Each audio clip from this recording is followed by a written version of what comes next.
plane ticket trembled in my hand as my daughter's words hung in the air between us, sharp as broken glass.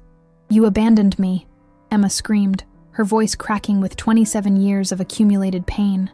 Her eyes, so much like her father's, burned with an anger that scorched my soul. I simply reached into my purse, the same worn leather bag I've carried for decades, and pulled out the yellowed envelope, sliding the unused ticket across the kitchen table. Boston to Sacramento, dated April 18, 1998, the day I was supposed to leave my family behind. "I never used it," I whispered, watching her face transform from rage to confusion. The kitchen clock ticked loudly in the silence that followed. Outside, rain began to fall, gentle at first, then harder, mimicking the tears I'd been holding back for nearly 3 decades. The small suburban house in Framingham, Massachusetts that I'd called home for 40 years suddenly felt airless, as if the walls themselves were pressing in, witnesses to a confrontation long overdue. Emma's hands shook as she picked up the ticket, her manicured fingernails, so unlike my plain, worn ones, brushing against the brittle paper. "I don't understand," she said, her voice smaller now, the rage momentarily displaced by confusion. "Dad always said you left us. He said you chose your career over your family." I closed my eyes, feeling the weight of a lifetime of silence crushing down on my shoulders. How do you begin to unravel a lie so intricate, so painful, that it has become the foundation upon which your child has built her entire understanding of who you are? How do you explain that sometimes staying is the hardest choice you can make? The aroma of the apple pie I'd baked earlier, Emma's childhood favorite, wafted through the kitchen, a cruel reminder of simpler times. Times before the accusations, before the misunderstandings grew into monsters too large to slay with simple explanations. "Your father's heart attack last month changed everything," I said softly, my fingers tracing the edge of the table where James had carved our initials decades ago, back when love felt uncomplicated. "His deathbed confession to you was only half the story, Emma. You deserve to know the rest." My daughter's face, so beautiful even twisted with pain, stared back at me. At 58, I felt ancient under her gaze, the years of silent suffering etched into every line on my face. The grandfather clock in the hallway, a wedding gift from James's parents, chimed 7 times, marking the hour when truths would finally be spoken aloud. "You think I abandoned you," I said, my voice gaining strength with each word. "But the truth is, Emma, I gave up everything to stay." A car drove by outside, its headlights briefly illuminating the room, casting strange, elongated shadows across Emma's face. For a moment, I saw her as a child again, 5 years old, asking where Mommy was going with that suitcase, unaware that her question would change the trajectory of all our lives. "I need you to listen," I continued, reaching for her hand across the table. She didn't pull away, which I took as a small victory. "I need you to hear what really happened that spring in 1998, when you were just a little girl, and I was offered the job of a lifetime in California." Emma's jaw tightened, a gesture so reminiscent of her father that my heart constricted. "Why should I believe anything you say?" she demanded, but she remained seated, the unused plane ticket clutched in her hand like evidence in a trial where I'd already been found guilty. "Because unlike your father," I replied, the words tasting bitter on my tongue, "I can prove every word." I reached down beside my chair and lifted the worn cardboard box I'd retrieved from the attic that morning after Emma's phone call, after she'd told me she was coming over to confront me about what James had told her on his deathbed. 27 years of evidence, carefully preserved. Letters, photographs, legal documents. The physical remnants of a life derailed by choices made for love, not abandonment. "Your father was the master storyteller in this family, Emma. He told you I abandoned you both for a glamorous career in California. He made himself the victim, the hero who raised you alone." My voice caught as decades of suppressed anger threatened to surface. "But stories can be weapons, and your father wielded this one against me for most of your life." Outside, thunder rumbled, as if the heavens themselves were acknowledging the storm that had been brewing in our family for nearly 3 decades. The rain lashed against the windows, providing a soundtrack to the unraveling of a lifetime of lies. "This will take time," I said, opening the box and removing the first piece of evidence, a letter from Stanford University, offering me a position as head of neurosurgery, dated March 1998.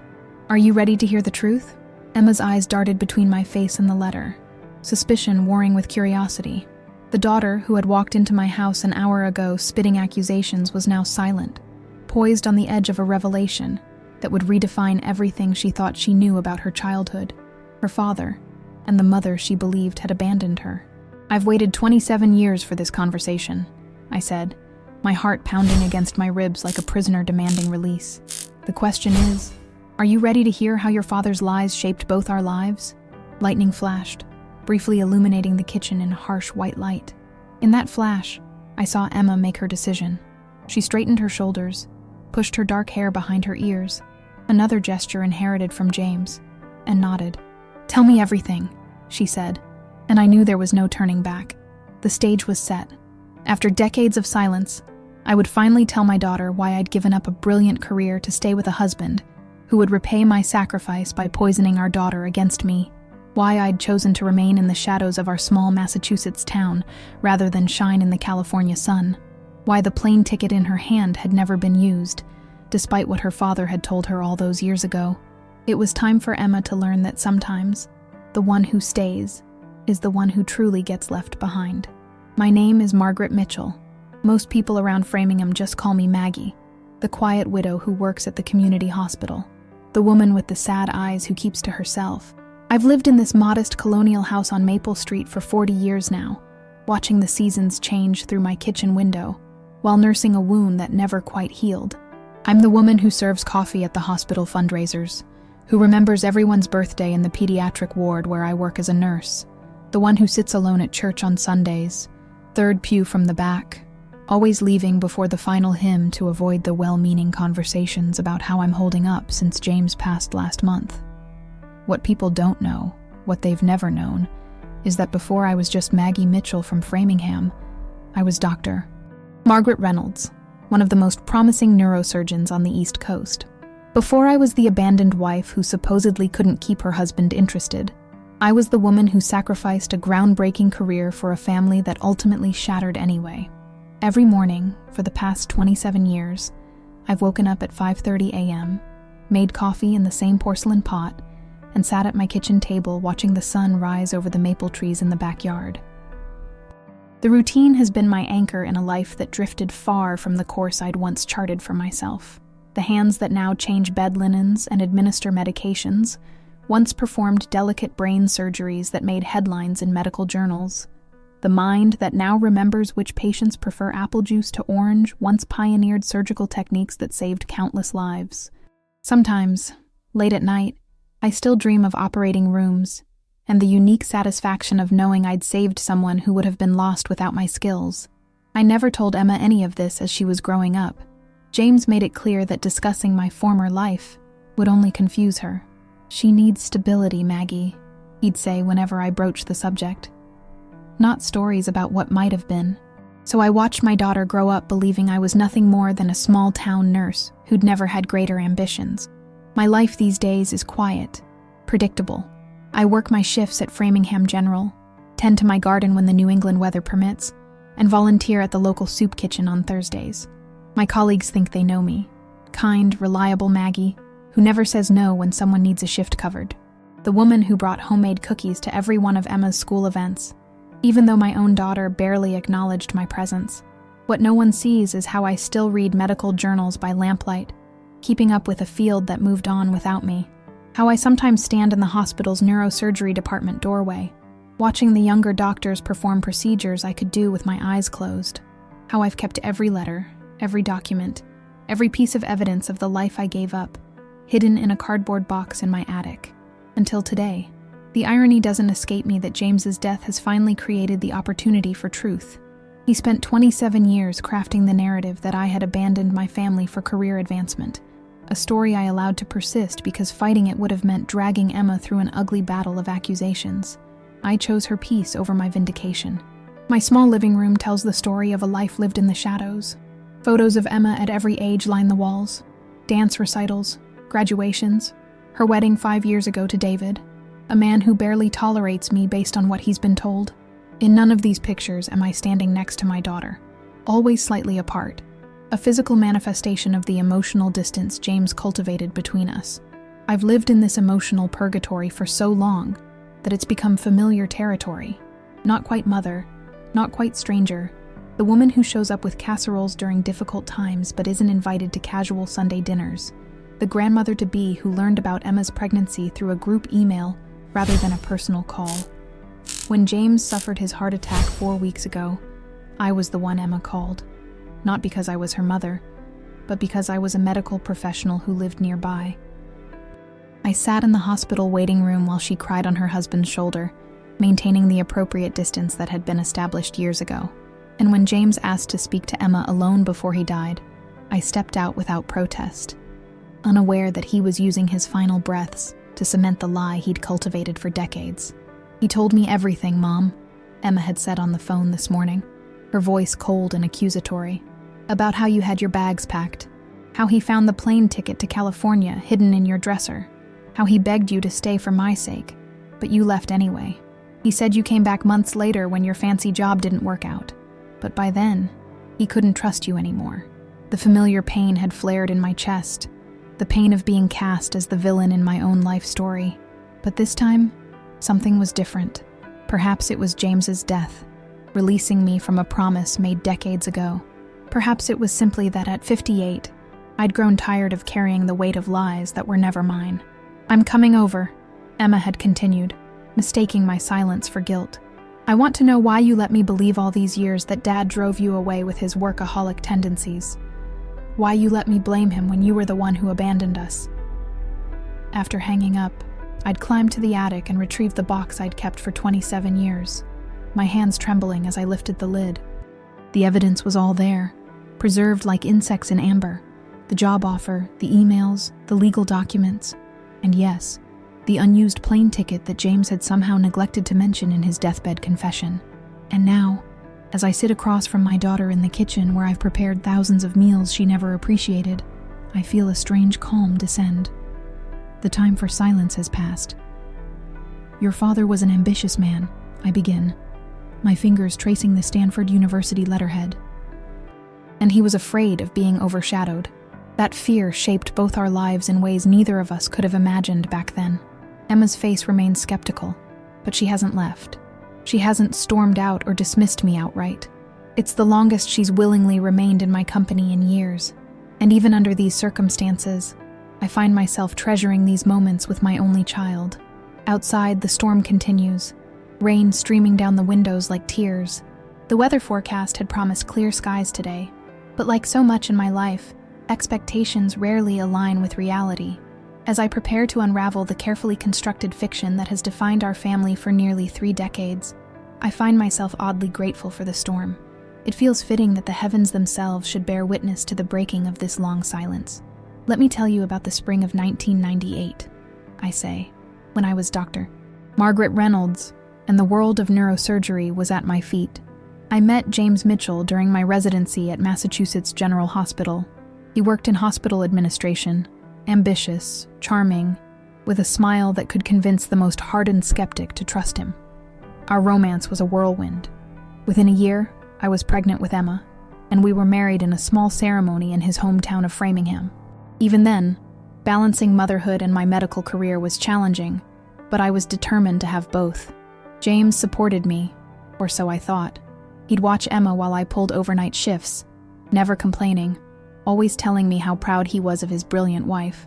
When I was offered the position of attending neurosurgeon at Mass General at 31, the youngest woman ever to achieve that rank, he organized a surprise party, inviting all our friends to celebrate my success. What I didn't recognize then were the subtle signs, how he'd casually mention the children of working mothers who developed behavioral problems, how he'd sigh and say, "I wish you could have seen Emma take her first steps today," just as I was leaving for an emergency surgery, how he'd invite his superiors over for dinner on evenings when I was scheduled to work, then joke about his absent wife as he served them the meal he'd prepared. By the time Emma was 5, I'd established myself as one of the top neurosurgeons in New England. I'd published groundbreaking research on traumatic brain injuries and developed a surgical technique for removing previously inoperable tumors. My name was being mentioned in medical journals around the country, and that's when the letter from Stanford arrived. "Dr. Reynolds," it read, We would be honored if you would consider joining our faculty as the head of neurosurgery. It was the opportunity of a lifetime, a chance to lead one of the most prestigious neurosurgery departments in the world, to conduct research with nearly unlimited resources, to train the next generation of surgeons. The salary was triple what I was making at Mass General. It would mean relocating to California, but in my excitement, I didn't see that as an insurmountable obstacle. I rushed home that evening, bursting through the door with the letter clutched in my hand, eager to share the news with James. Emma was at a play date, so we had the house to ourselves. "That's incredible, Maggie," James said after reading the letter, but his smile didn't reach his eyes. "What an honor. It's more than an honor," I gushed, too excited to notice his reserved response. "It's everything we've talked about. Cutting-edge research facilities, the opportunity to develop new techniques, a substantial salary increase. We could buy a beautiful home in Palo Alto. The schools for Emma would be among the best in the country." James set the letter down on the kitchen counter and turned away, busying himself with making coffee. "You've certainly worked hard for this," he said, his back to me. "When would they want you to start?" "They're hoping for June," I replied, my enthusiasm starting to wane as I registered his lack of excitement. "It would give us time to find a house, get Emma enrolled in school for the fall." He turned to face me then, his expression carefully neutral. "Have you considered what this move would mean for Emma?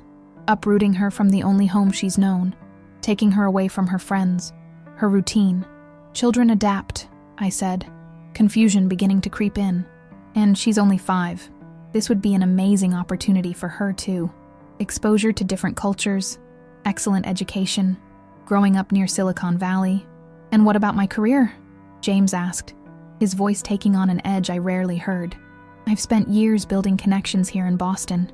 I'm up for promotion to CFO next year. Do you expect me to just walk away from everything I've worked for?" The excitement that had carried me home deflated like a punctured balloon. I thought we could discuss it," I stammered. "Look at all the options. Your financial expertise would be valuable anywhere, especially in the Bay Area." James laughed, but there was no humor in it.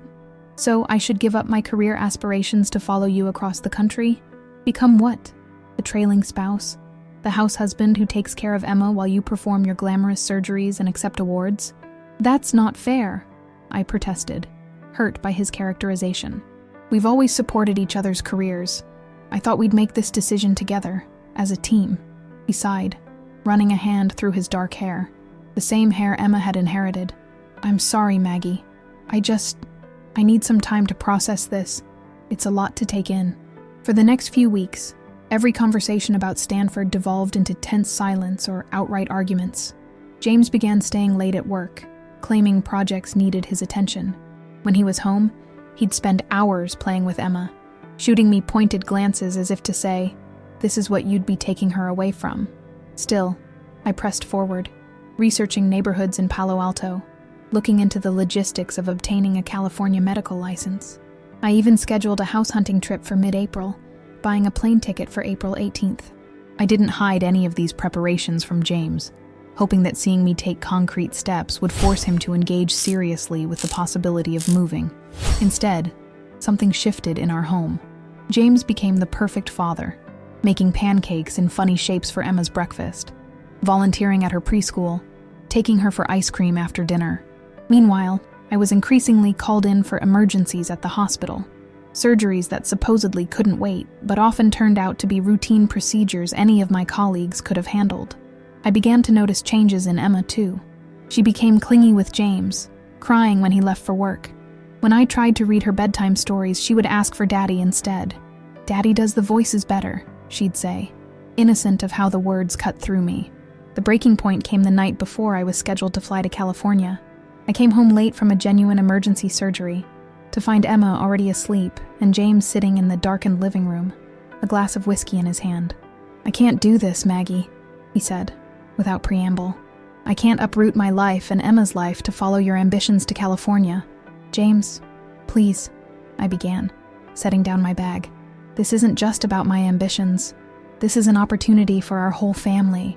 The schools for Emma, the quality of life. I filed for divorce today," he interrupted, his words slicing through the air between us. "And I'm filing for full custody of Emma." The room seemed to tilt beneath my feet. "What? Why would you—" How could you do something like that without even... I have statements from Emma's preschool teacher about how often you miss parent-teacher conferences, he continued, his voice eerily calm. Documentation of all the nights you've spent at the hospital instead of with your daughter. Character references from colleagues who'll testify to my involvement as a father versus your limited availability. You've been planning this, I whispered, the realization dawning with sickening clarity. All those late nights at work. You weren't working. You were building a case against me. He didn't deny it. I love you, Maggie, but I love Emma more.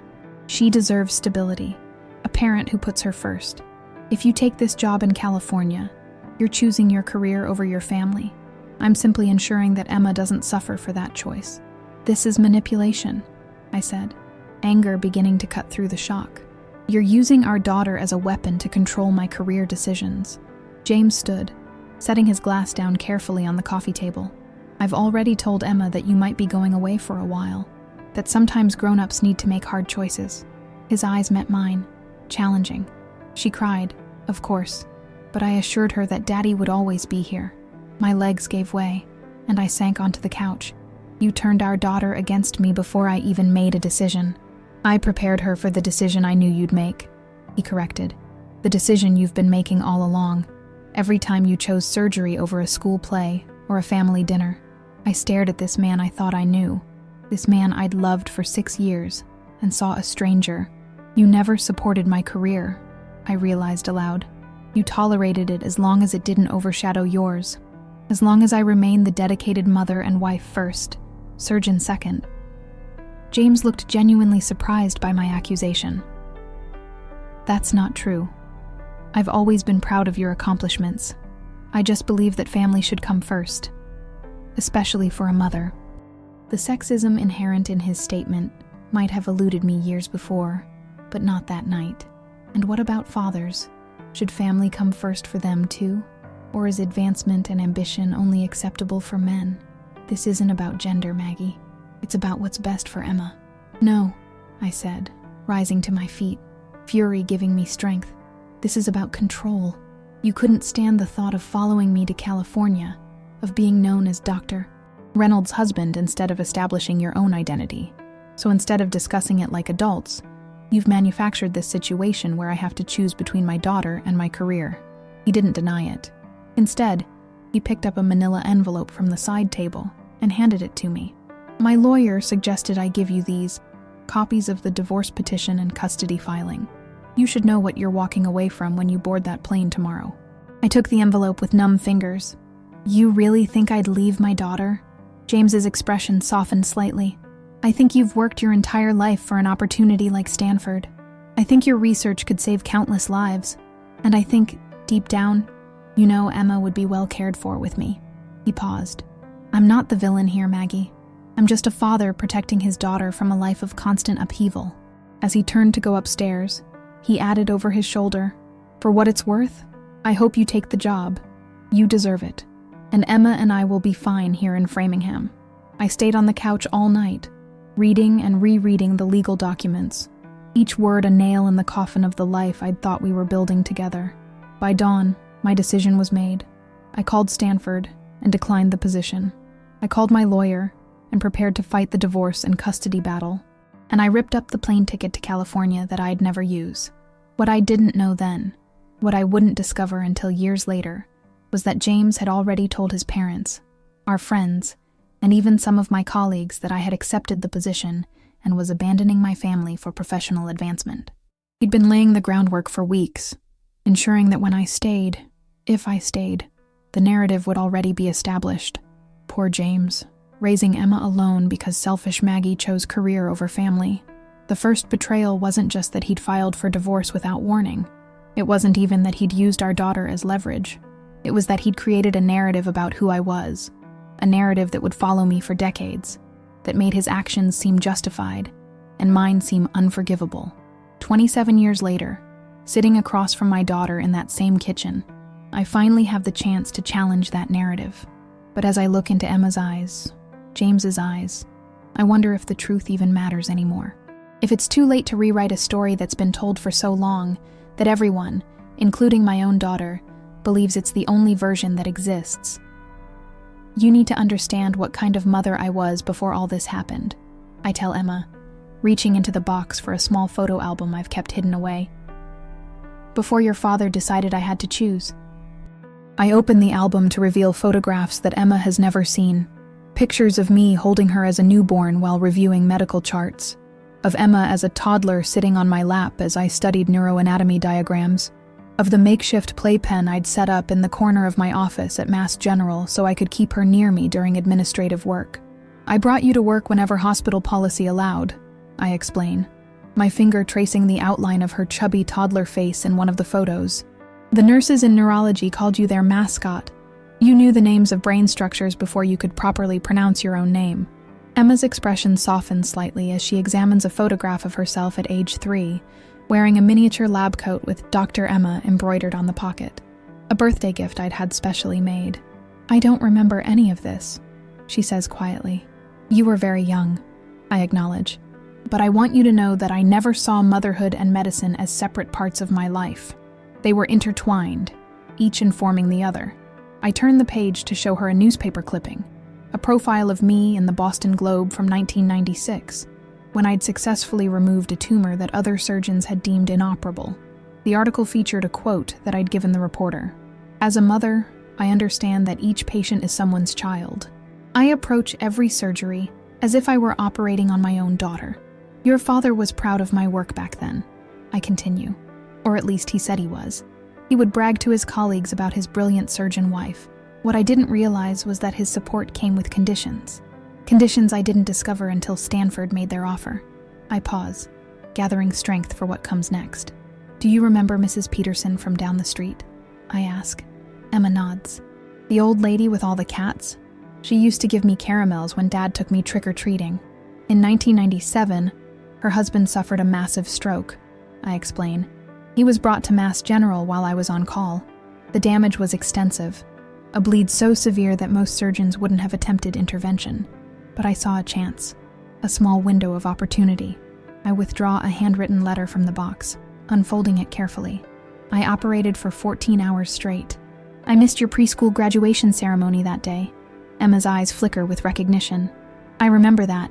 Dad told me you had an emergency and couldn't come. What he didn't tell you, I continue, was that the emergency was Mr. Peterson, our neighbor, and that the surgery saved his life. After his recovery, Mrs. Peterson wrote me this. I hand Emma the letter, watching as she reads Mrs. Peterson's flowing script. Dear Dr. Reynolds, I am writing to express my eternal gratitude for saving Thomas's life. The other doctors told me to prepare for his death, or at best, a life where he would never speak or move again. Thanks to your skill and dedication, he came home yesterday. He spoke my name. He held my hand. 52 years of marriage, and I thought I'd lost him. You gave him back to me. I know you missed your daughter's graduation to perform this miracle. Please tell her someday that her mother is a hero who gives families more time with their loved ones. With boundless gratitude, Eleanor Peterson. Emma looks up from the letter, her expression unreadable. I never knew. There were many moments like that, I tell her. Birthdays celebrated a day late because a child needed emergency surgery. Christmas mornings delayed because a car accident victim needed their brain swelling reduced. And yes, missed dance recitals and parent-teacher conferences because someone's mother, father, daughter, or son needed me to save their life. I take a deep breath, steeling myself for the memories that still have the power to hurt. What your father never understood, or perhaps understood all too well, was that I didn't choose between being a mother and being a surgeon. I was always both, simultaneously. The same hands that removed brain tumors braided your hair for school. The same mind that developed new surgical techniques helped you with your math homework. The same heart that broke when I lost a patient on the operating table swelled with pride when you took your first steps. Emma's eyes fill with tears. Whether from emotion or confusion, I can't tell. The morning after your father told me he'd filed for divorce, I continue, I went to your room before you woke up. You were sleeping with your favorite stuffed rabbit, the one with the missing ear that I'd sewn back on 3 times. I sat there watching you breathe, thinking about the life we'd have in California, and the life you'd have here without me if I chose to go. My voice catches, and I take a moment to compose myself.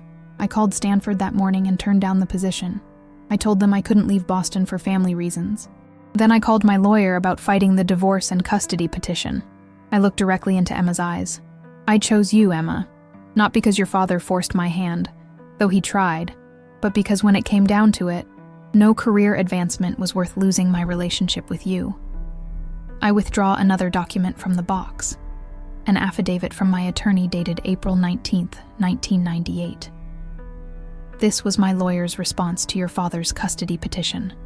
It details my decision to remain in Boston, to continue my position at Mass General, and to contest any attempt to limit my parental rights. Emma scans the document, her brow furrowed. But this doesn't make sense. Dad always said you left, that you were gone for months and only came back when things didn't work out in California. I never left, Emma, I say softly. Not for a single day. What happened was something far more insidious. I place another item on the table, a hospital ID badge with my photograph, clearly dated through the summer of 1998.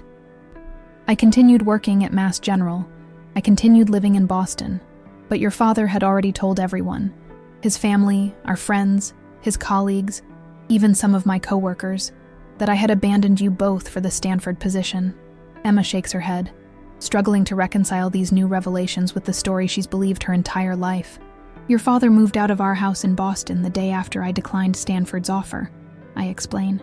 He took you with him to his parents' house in Framingham, claiming it would be less disruptive for you than staying in the city. He told me it would be temporary, just until we sorted things out. I reach for another document, a temporary custody order dated May 2nd, 1998. He used his connections to fast-track this hearing. I was scheduled for an emergency surgery that day, a 7-year-old boy with a traumatic brain injury from a car accident. Your father knew about the surgery. He'd called the hospital pretending to confirm my availability for the court hearing and was told about the emergency operation. Emma's face has grown pale. He scheduled the hearing knowing you couldn't attend? I nod. The judge granted him temporary custody with limited visitation for me every other weekend until a full hearing could be held. By the time I made it to court the next day to challenge the order, the damage was done. Your father had established himself as your primary caregiver in the eyes of the court. The storm outside has begun to ease, the rain softening to a gentle patter against the windows. In the distance, thunder rumbles, moving away from us. For those first few months, I drove to Framingham every evening after my shifts, just to see you for an hour or two before bedtime. I'd bring dinner. Remember those picnics we used to have in your grandparents' backyard? Those weren't just fun activities. They were the only way I could spend time with you outside the restricted visitation schedule. Recognition dawns in Emma's eyes. I do remember those picnics. And I remember asking why you couldn't stay for sleepover nights like normal mommies. The memory slices through me like a scalpel. Your father told you I had to go back to the city for work, that I was very busy and important. What he didn't tell you was that I begged to stay, that I offered to sleep on your grandparents' couch just to be there when you woke up in the morning.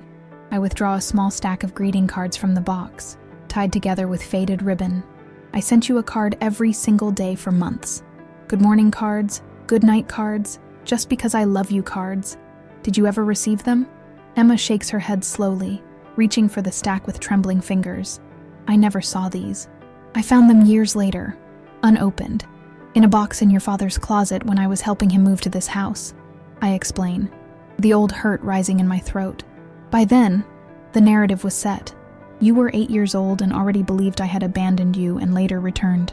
It seemed cruel to disrupt your understanding at that point. Emma opens one of the cards, a simple children's card with a puppy on the front. Inside, my younger self had written, "Good morning, sunshine. Mommy is thinking about you today while I'm at the hospital. Every time I see a little girl with pretty hair like yours, my heart smiles. I'll see you tonight for our picnic. I love you more than all the stars in the sky. Mommy." The date on the card is June 12th, 1998, almost 2 months after I supposedly left for California. There are hundreds of these, I tell her. One for every day we were apart. Even on days when I was in surgery for 12 hours straight, I'd write your card during my breaks. Emma's tears begin to fall in earnest now, dropping onto the faded ink of the card she holds. Why would he do this? Why would Dad lie about something so fundamental? Your father was a complicated man, I say carefully. He loved you fiercely. Of that I have no doubt. But he also needed to be the hero of his own story. When I declined Stanford and made it clear I would fight for custody, He couldn't maintain the narrative that I'd abandoned you, so he created a new one. I withdraw a final document from the box, our divorce settlement from December 1998. By the time our case reached final resolution, your father had established a life for you in Framingham. You were enrolled in school there, had friends, a routine. His parents provided childcare when he was at work. The judge determined it would be in the best interest of the child to maintain this stability. Emma scans the custody arrangement outlined in the document. Joint legal custody, but primary physical custody awarded to James, with me granted every other weekend and one dinner visit per week. I fought this, I tell her, my voice growing stronger with the memory of that battle. I fought with everything I had, but your father had months to establish himself as your primary caregiver. He had character witnesses, teachers from your new school, neighbors, his parents, all testifying to the stable home he'd created for you. But you were my mother, Emma whispers. Yes, I agree, the word carrying the weight of decades of grief. But I was also a surgeon with unpredictable hours and emergency calls. In the eyes of the family court system in 1998, a father who had arranged his work schedule to be home every evening and had extended family support nearby was considered more stable than a mother with my professional demands. I closed the photo album gently. The final blow came when your father accepted a position at Framingham General, ironically, using connections I'd helped him establish in the healthcare administration field. He moved from his parents' house into this very home, making it impossible for me to argue that moving you back to Boston would be better for you. So you followed him to Framingham, Emma concludes, the pieces finally coming together. I gave up my position at Mass General, I confirm. I took a nursing job at Framingham General, the only position they had available in their neurology department. I bought this house across town so I could be close to you, available for every moment of visitation I was granted. The enormity of this sacrifice seems to hit Emma all at once. You went from being a renowned neurosurgeon to a nurse. You gave up everything. Not everything, I correct her gently. I gave up a career, yes, but it meant I could remain in your life, even if it wasn't in the way I'd hoped. It meant that when your father's work demands increased, as they inevitably did, I was nearby, available to pick you up from school or attend a recital when he couldn't. I don't understand why he told me you'd abandoned us, Emma says, confusion evident in her voice. If you were here all along, seeing me regularly, your father needed to be the hero of the story, I repeat. It was easier for him, easier for his ego, if you believed I had chosen career over family and then returned when that choice didn't work out. It made his actions seem justified, even noble. The devoted father who raised his daughter alone after being abandoned by an ambitious wife. I reach across the table and take my daughter's hand, half expecting her to pull away. She doesn't. What I want you to understand, Emma, is that I never abandoned you. Not for a single day. I made choices, difficult, painful choices, that kept me in your life, even if it was a smaller role than I deserved. I chose you over everything else. Outside, the storm has passed, leaving behind the fresh, clean scent of rain-washed air drifting through the slightly open kitchen window. The grandfather clock in the hallway chimes softly, marking another hour in a day that has already changed everything. There's so much I need to process, Emma says finally, her voice small. I know, I acknowledge. 27 years of believing one version of your childhood, only to discover it was built on a foundation of carefully constructed lies. It's a lot to take in. Emma looks down at the unused plane ticket still clutched in her hand. The physical evidence of a journey never taken, a life never lived. Why didn't you tell me sooner? Why wait until Dad died? I sigh, the weight of decades of silence heavy on my shoulders. Your father made me promise not to contradict the story he'd told you. He argued that it would only confuse and hurt you to learn the truth. I pause, acknowledging my own culpability. And I was a coward, Emma. I feared that if I pushed too hard, he would find a way to limit even the small amount of time I had with you. A car drives by outside, its headlights briefly illuminating the kitchen, catching the tears on Emma's cheeks. I thought I knew who my parents were, she whispers. I thought I understood my childhood. Now I don't know what to believe. Believe the evidence, I tell her, gesturing to the documents spread across the table between us. Believe these cards written by a mother who never stopped loving her child, even when that love had to be expressed from a distance. Believe the unused plane ticket that proves I chose family over career, despite what you've been told. Emma looks at me then, really looks at me, perhaps for the first time in decades, and I see uncertainty where conviction once lived. It's not forgiveness, not yet, but it's a crack in the foundation of the narrative that has defined our relationship for most of her life. It's a beginning. 3 weeks after our initial confrontation, Emma asked to meet me again. This time, she suggested a coffee shop in downtown Framingham, neutral territory. I arrived early, my heart pounding with a mixture of hope and trepidation. I'd spent the intervening weeks sending her additional evidence from my box of memories, letters from colleagues at Mass General confirming my continued presence there throughout 1998, more cards I'd written that never reached her, newspaper clippings about surgeries I'd performed during the months I was supposedly in California. When Emma walked into the coffee shop that day, her expression was different, less hostile, more thoughtful. She'd cut her hair short, a style that suited her angular face, but also reminded me painfully of James in his younger years. "I've been talking to Dad's sister," she said after ordering her coffee. "Aunt Diane." I nodded, my stomach nodding. Diane had never liked me, had always been firmly in James's corner during our divorce. "She told me some interesting things," Emma continued, stirring her coffee methodically. "She said that when Dad told the family you'd left for California, she was surprised because she'd just seen you at the hospital the day before. That Dad was adamant you'd gone, even though there were people in town who claimed to have seen you." My hands tightened around my mug. Diane never questioned him directly? Apparently she did. Once. Dad told her you were commuting back for work obligations but had moved your primary residence to California. Emma's eyes met mine. She also told me that when you showed up at my 6th birthday party, everyone was shocked because Dad had told them you weren't expected. The memory of that birthday party flashed through my mind. The awkward stares from James's family, the whispered conversations that stopped when I approached, the way James had introduced me to new neighbors as Emma's mother, visiting from California. I'd been so confused by the treatment, so hurt, but had endured it silently for Emma's sake. "I was never in California," I repeated, the familiar phrase feeling worn with use. "Not for a single day." Emma nodded, a small gesture of acknowledgement that meant more to me than she could possibly know. "I believe you," she said simply. The relief that flooded through me was so intense, I had to grip the edge of the table to steady myself. After 27 years, my daughter believed me. "There's something else," Emma continued, reaching into her purse. "I've been going through Dad's papers since his death, organizing his affairs." She withdrew a manila envelope, so similar to the one James had handed me that fateful night in 1998, and placed it on the table between us. "What is this?" I asked, afraid to touch it. "Open it," she urged. With trembling fingers, I slid out the contents, a stack of legal documents, letters, and what appeared to be printouts of emails. The first document was a letter from Stanford University dated September 1998, addressed to me at my Boston address. "Dear Dr. Reynolds, we are writing to express our continued interest in having you join our neurosurgery department. While we understand that family circumstances prevented you from accepting our original offer, we would like to extend a modified proposal that might better accommodate your situation." I looked up at Emma, confusion etched on my face. "I never received this." "Keep reading," she instructed, her voice tight.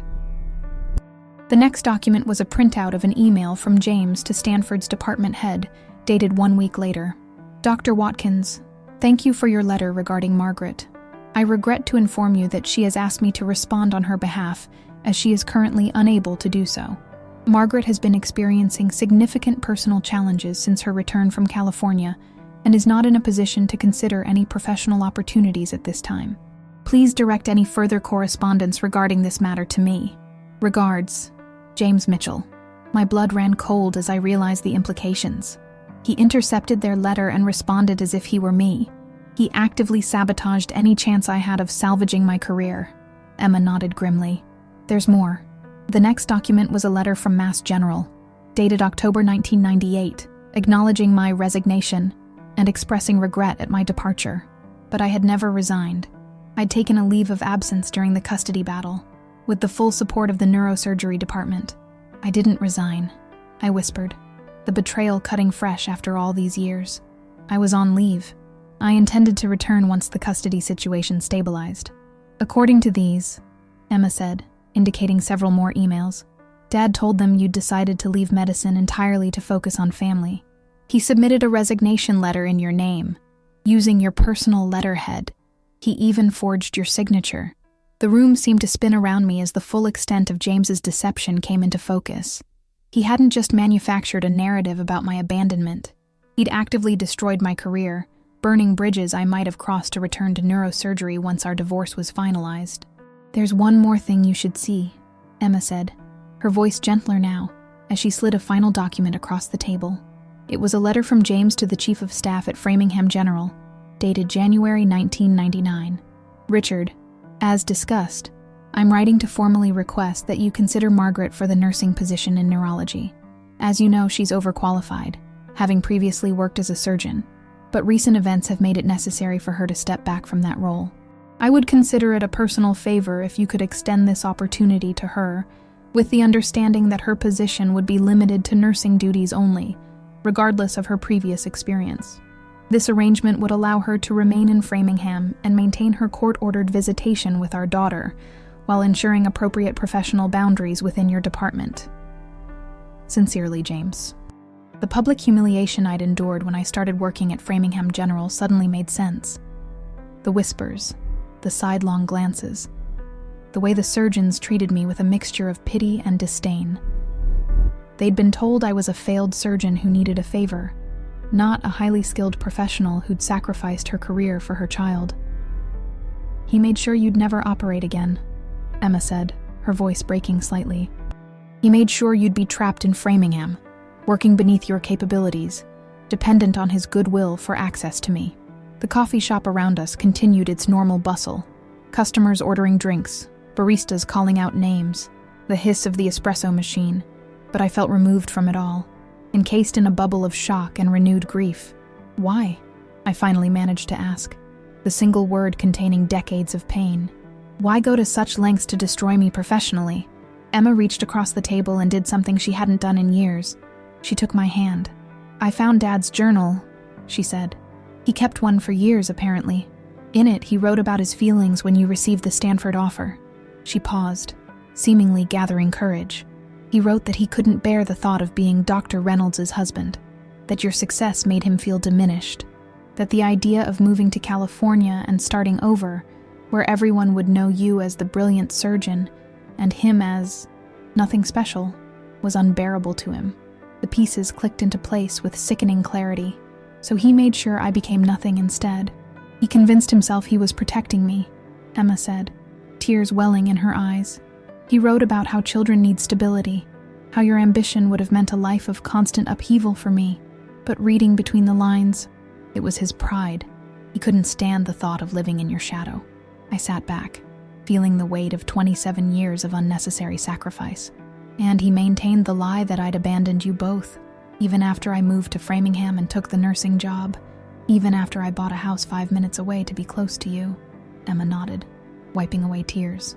In his journal, he justified it by saying it was better for me to have one fully committed parent than one reliable parent and one who would always put career first. She shook her head. But you proved him wrong, didn't you?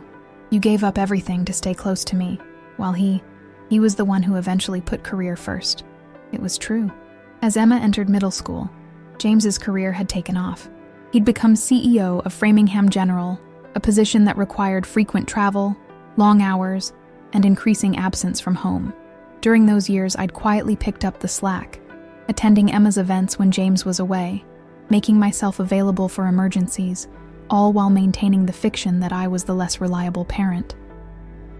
I need to show you something, I said suddenly, making a decision. It's not far from here. Will you come with me? Emma hesitated only briefly before nodding. Okay. 20 minutes later, we stood in the basement storage room of Framingham General Hospital.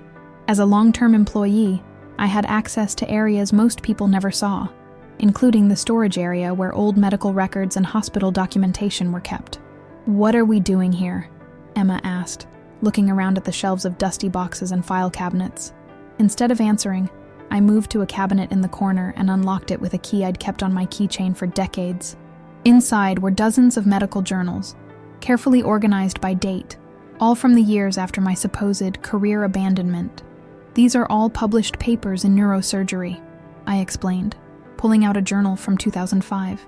Case studies, research findings, surgical innovations. I opened the journal to a bookmarked page and handed it to Emma. She scanned the article, her brow furrowing.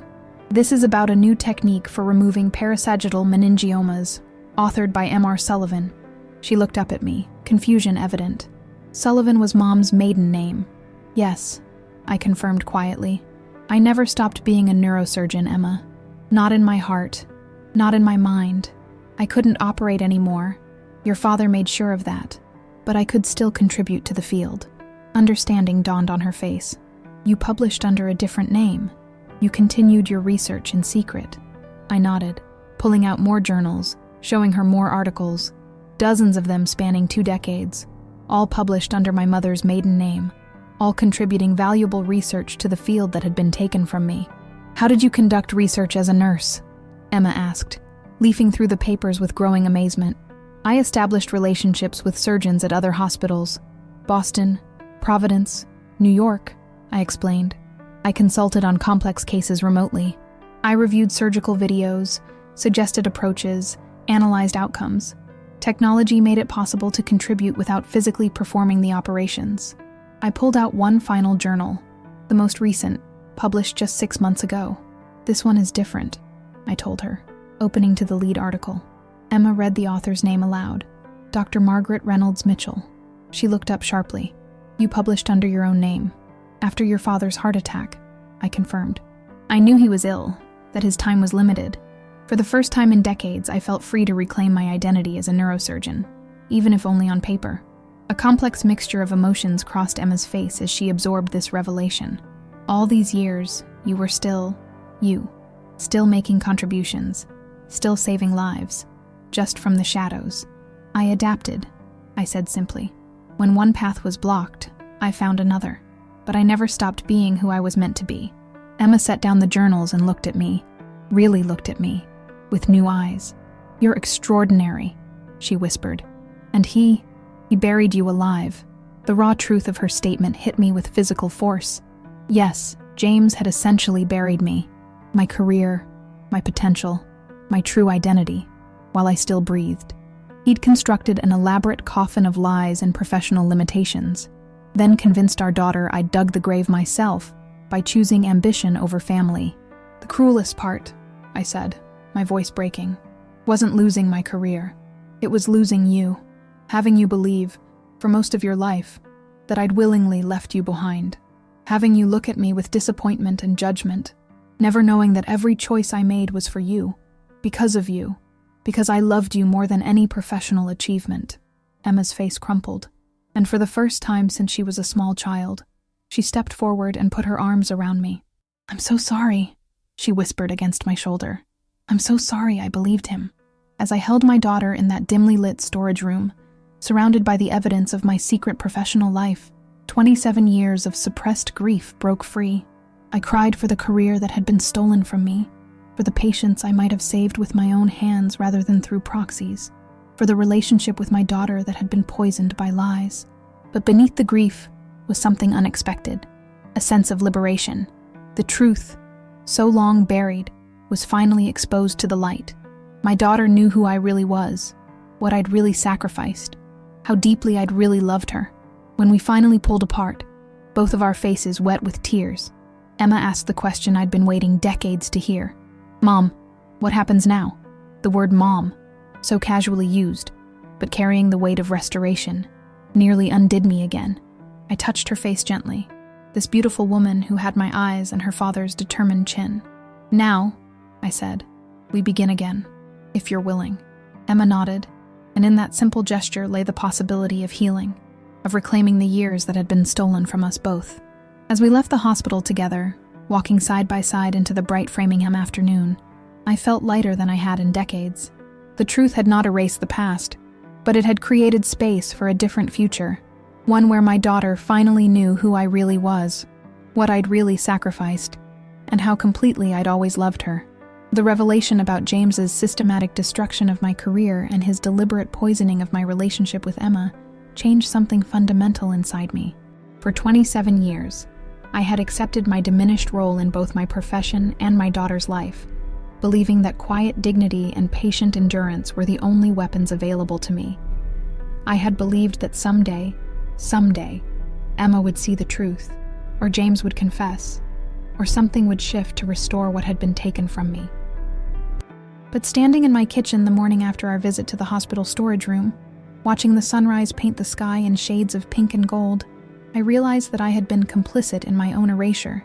By accepting James's narrative, by not fighting harder to expose his lies, by retreating into the shadows of my former self, I had helped maintain the fiction he'd created. The woman who stared back at me from the kitchen window reflection was not the confident surgeon I'd once been, nor was she entirely the quiet, accommodating nurse I'd become. She was someone in between, someone ready to emerge from decades of self-imposed hibernation. My phone rang, startling me from my reverie. Emma's name flashed on the screen. "I've been thinking," she said without preamble when I answered, "about what Dad did to you, about what happens next."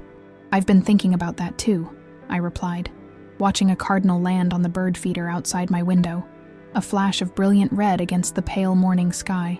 "I want to help you reclaim your life, Mom," Emma continued, the word Mom still new enough on her lips to send a wave of emotion through me.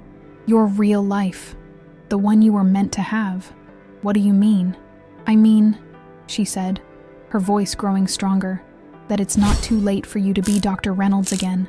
Not just on paper, but in reality." I laughed softly, without humor. "Emma, I'm 58 years old. I haven't performed surgery in nearly 3 decades. That part of my life is over." "Is it?" she challenged. "Because I've been doing some research. There are fellowship programs for physicians returning to practice after extended absences. There are simulation centers where you could regain your surgical skills. There are hospitals that would value your research experience and clinical knowledge, even if you never operate again." My heart began to beat faster, a dangerous hope flickering to life. "It's not that simple." "It is that simple," Emma insisted. "You're the one who taught me that we can always begin again. You did it when you moved to Framingham, when you took a position beneath your capabilities, when you found ways to contribute to neurosurgery even when you couldn't operate. Why not begin again now?" I sank into a kitchen chair, overwhelmed by the possibilities she was suggesting. "I don't know if I have the courage," I admitted, voicing the fear that had taken root over decades of suppressing my true self. "Then borrow mine," Emma said fiercely, "because I have enough for both of us." After we hung up, I sat motionless at my kitchen table, Emma's words echoing in my mind. "It's not too late. You can begin again. Borrow my courage." Slowly, I rose and walked to the small desk in my living room. I opened my laptop, the same one I'd used to write countless research papers under a borrowed name, and began to type. Not a research paper this time, but an email to Dr. Watkins at Stanford, the same department head who had offered me a position 27 years ago. I had followed his career from afar, noted his promotions and publications, kept him in my professional orbit, even when he had no idea I was there. "Dear Dr. Watkins," I wrote, my fingers trembling slightly on the keys. "You may not remember me, but 27 years ago you offered me a position as head of neurosurgery at Stanford. Circumstances prevented me from accepting at that time, but I've continued to follow and contribute to the field under the name M.R. Sullivan. I detailed my research contributions, my consulting work with surgeons across the country, my recent publication under my real name. I explained, briefly without emotional excess, the circumstances that had led to my departure from surgical practice, and my desire to return to the field in whatever capacity might be possible at this stage of my life. I understand that the position you once offered is long filled, and my surgical skills would require significant rehabilitation, I concluded. But I am writing to inquire whether Stanford, or any institution in your network, might have a place for someone with my unusual combination of experience and limitations. I am ready to reclaim my professional identity and contribute openly to the field I've never truly left. Before I could lose my nerve, I pressed send, launching my words into the digital ether. Then I did something I hadn't done in decades. I opened my closet and removed the box containing my old white coat from Mass General. I slipped it on over my pajamas, the fabric stiff with age, but still bearing my name embroidered above the breast pocket. Dr. Margaret Reynolds. The woman who stared back from the mirror was neither the brilliant young surgeon with everything ahead of her, nor the subdued nurse who had accepted a lesser role. She was someone new, someone with the wisdom of both experiences, someone ready to step out of the shadows. My phone pinged with a text from Emma. Made an appointment with a lawyer for us tomorrow. Time to invalidate that custody agreement that's 20 years expired anyway. Also, David wants to meet you. The real you. Dinner tonight? I smiled at my reflection, at the strange juxtaposition of the white coat over my faded pajamas, at the silver threading through my once dark hair, at the lines around my eyes that spoke of both sorrow and perseverance. Yes to both, I texted back. And Emma, thank you for believing me. Her response came seconds later. Thank you for never giving up. I removed the coat and hung it where I could see it, no longer hidden in a box, but displayed as a reminder of who I had been and could be again. Then I showered and dressed, not in my usual practical nurse's clothes, but in the professional outfit I reserved for medical conferences, where I presented research under my assumed name. Today, I would wear it as myself.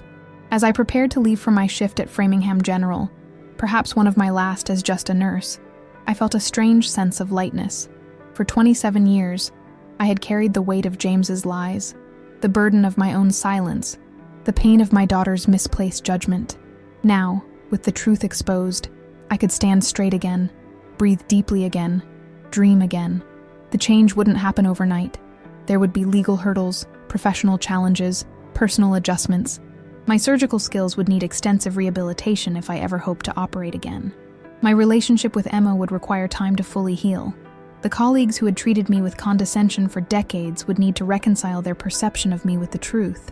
But for the first time since that April night in 1998, when James had handed me divorce papers and forced me to choose between my career and my child, I felt fully alive.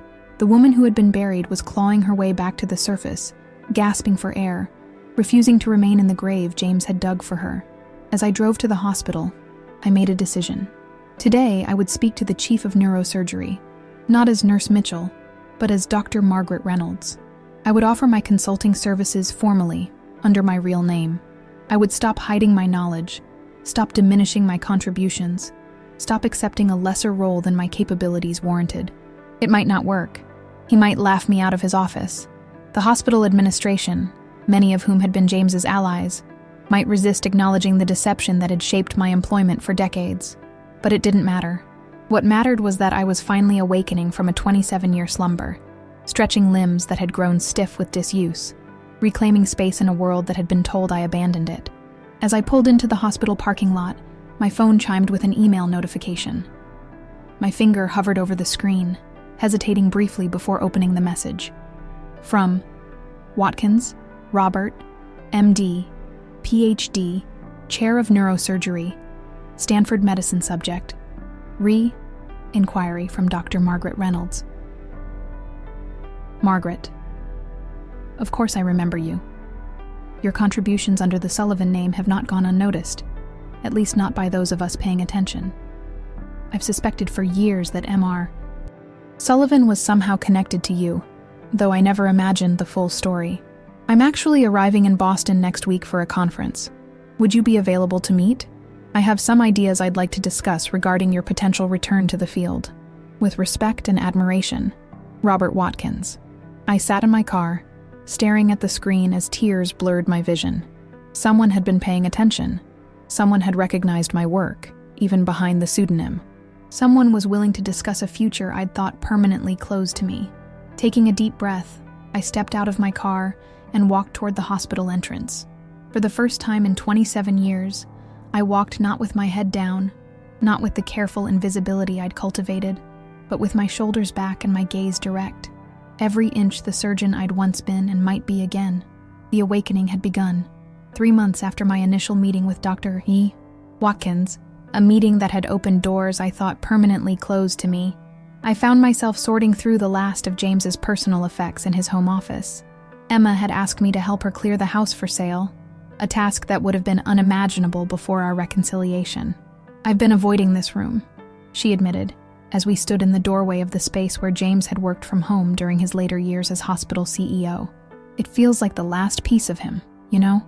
I nodded, understanding all too well the complex emotions involved in dismantling the physical remnants of a person's life, especially someone as complicated as James had been to us both. Take your time, I told her. I'll start with the filing cabinets. We worked in companionable silence for a while, the afternoon sun streaming through the windows, illuminating dust motes that danced in the air as we disturbed papers long untouched. I methodically emptied drawers of hospital documents, board meeting minutes, financial statements, the paper trail of James's professional life. Mom, Emma said suddenly, her voice strange. I think you should see this. She was kneeling before a small safe she'd discovered behind a false panel in James's desk, a hiding place neither of us had known existed. The safe door stood open, revealing a stack of documents and a small black leather notebook. I crossed the room and knelt beside her, my knees protesting after hours of work. Emma handed me the notebook first, her expression unreadable. It's Dad's handwriting, she said quietly, but it's different from his journal, more like a ledger. Opening the book, I found myself looking at columns of numbers, dates, and initials spanning decades. At first glance, it appeared to be financial records of some kind, but as I studied the entries more carefully, a pattern began to emerge. These are payments, I said slowly, tracing a finger down a column of substantial sums. Regular payments to someone with the initials RW. Emma frowned, leaning closer. Who's RW? A chill ran through me as a possibility too terrible to contemplate began to take shape in my mind. Let me see those documents, I said, setting aside the notebook. The papers were older, some yellowed with age, all bearing official letterheads from various medical institutions. My hands trembled as I scanned the first document, a letter from the Massachusetts Medical Board dated March 1998, just before the Stanford offer, addressed to the Ethics Committee at Mass General Hospital. It detailed a complaint filed against me, alleging surgical negligence in a case I barely remembered, a routine procedure with no complications. The next document was a similar complaint from April 1998, and another from May, and another from June, a steady stream of allegations that would have triggered an automatic investigation had they ever reached their intended recipients. None of these were ever delivered, I whispered, the realization dawning with sickening clarity. These are copies. James intercepted them somehow. Intercepted them? Emma echoed, confusion evident in her voice. Why would he do that? I didn't answer, instead reaching for the notebook again, this time focusing on the earliest entries. The payments to RW began in February 1998, just before the Stanford offer, and continued monthly for years, eventually tapering to quarterly payments that extended right up until James's death.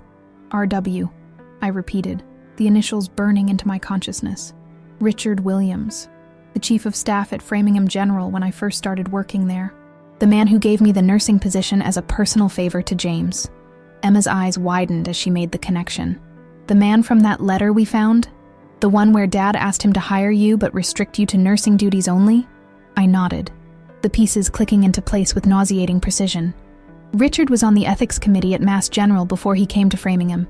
He would have had access to incoming complaints, the ability to redirect them. Are you saying Dad bribed this man to intercept complaints against you? Emma asked, her voice barely above a whisper. But why? If he wanted to destroy your career, wouldn't complaints about negligence have helped him?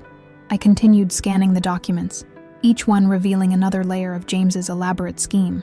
These complaints were never meant to be investigated, I explained, my voice steady, despite the turmoil inside me. They were manufactured, just enough to establish a pattern if James ever needed it, but intercepted before they could be properly examined and dismissed. I don't understand, Emma said, shaking her head. Insurance, I said simply. James created these false complaints and paid Williams to intercept them. If I ever tried to return to surgery, if I ever challenged the narrative he'd created about my abandonment and subsequent failure in California, he could have these complaints discovered. My entire surgical career would be called into question. Every patient outcome would be scrutinized. Even if I was eventually cleared, the damage to my reputation would be irreparable. Emma sat back on her heels, the color draining from her face. He created a failsafe, she whispered. A way to destroy you professionally if you ever tried to reclaim your life. Yes, I confirmed, the full weight of James's betrayal settling over me like a shroud. And it worked. For 27 years, I accepted my diminished role, never pushing too hard to return to surgery, never challenging his narrative directly, because somewhere deep inside, I sensed there was something more, some hidden weapon he held in reserve. With shaking hands, I continued through the stack of documents, each one revealing another facet of James's elaborate contingency plan against me. There were draft press releases about a disgraced surgeon working as a nurse at Framingham General, prepared but never issued. There were statements from witnesses to supposed surgical errors, statements I now recognized as forgeries. There was even a preliminary letter to the licensing board, ready to trigger a full investigation into my entire surgical career if I ever stepped out of line. How could he do this? Emma asked, tears streaming down her face. How could he be so calculated? I had no answer that could make sense of such methodical cruelty, such elaborate preparation for my professional execution if I ever dared to reclaim my identity. And then I found it, at the bottom of the stack, a single piece of paper that made everything else pale in comparison. A letter from Stanford to James, dated May 1998, after I had supposedly declined their offer. Mr. Mitchell, thank you for bringing these concerns about Dr. Reynolds to our attention. While the offer of employment remains open pending the resolution of these matters, we certainly understand your reluctance to relocate your family under these circumstances. Should Dr. Reynolds wish to address these allegations directly, we would welcome her communication. Otherwise, we will respect your decision to remain in Boston while these professional matters are resolved. Sincerely, Robert Watkins, MD, PhD, Chair of Neurosurgery. He contacted Stanford, I said, my voice sounding distant to my own ears. He told them there were ethics complaints against me. He made it seem like that was why we weren't coming, not because of his ultimatum or the divorce filing, but because there were questions about my surgical competence. Emma took the letter from my trembling hands, reading it for herself. But Dr. Watkins, the same one who emailed you recently, he says the position remained open, pending resolution. He wanted to hear from you directly. A communication I never knew about because James intercepted Stanford's correspondence, I reminded her. Remember the letter they sent in September that James answered, pretending to be me? We sat in stunned silence, surrounded by the physical evidence of James's elaborate scheme. A scheme so thorough, so carefully orchestrated, that it had effectively imprisoned me in a life that was a shadow of what I had earned through years of dedicated work and sacrifice. There's more, Emma said suddenly, reaching deeper into the safe. She withdrew a USB drive labeled simply contingency and looked at me questioningly. I nodded, and she retrieved her laptop from where we'd set it earlier. As she inserted the drive, we both held our breath, unsure what further revelations awaited us. The drive contained only a few files, audio recordings dated from 1998 through 2000. Emma clicked on the earliest one, and James's voice filled the room, younger but unmistakable. Just to be clear, Richard, all these complaints need to disappear. No record in the system, no mention to the committee. As far as Mass General is concerned, Dr. Reynolds' record remains spotless. Another voice, presumably Richard Williams, responded, and if she tries to return to surgery, then they suddenly reappear. James replied smoothly, all properly backdated, all suggesting a pattern of negligence that was simply overlooked in the administrative shuffle. Nothing that can be definitively proven false after so many years. This is serious, James. If anyone ever discovers, the only person who might discover it is Margaret, and she won't. She's too focused on maintaining access to Emma. As long as she stays in her lane, these complaints remain buried. If she steps out of it, if she ever tries to reclaim her surgical career or challenge my custody, well, then her entire professional reputation implodes. Simple as that. Emma stopped the recording, her hand shaking. He recorded it, she said incredulously. He recorded himself committing what has to be several crimes. Insurance against his insurance, I realized. If Williams ever tried to back out or blackmail him, James had evidence that would destroy them both. I shook my head at the cold calculation of it all. Your father left nothing to chance.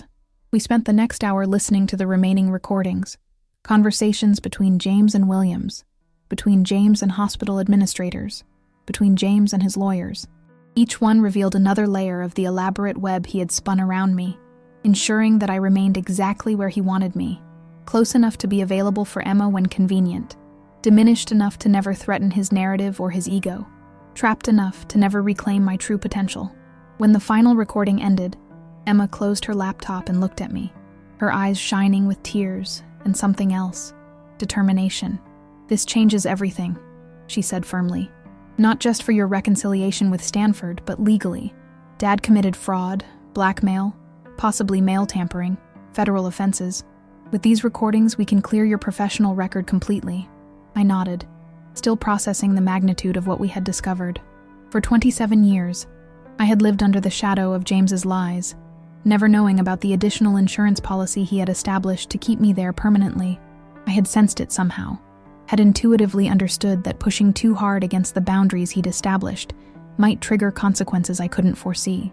But I had never imagined anything this comprehensive, this calculated, this cruel. "There's one more thing we need to check," I said suddenly, remembering the notebook with its record of payments. "The most recent entry to RW was just last month, after your father died." Emma frowned. "That's not possible. Unless the payments were automated," I finished her thought, "or unless someone else has continued them." We returned to the notebook, examining the most recent entries more carefully. The last several payments had different handwriting in the margin, subtle differences that might have been overlooked if we weren't specifically looking for them. "That's not Dad's writing," Emma confirmed, tracing the most recent entry.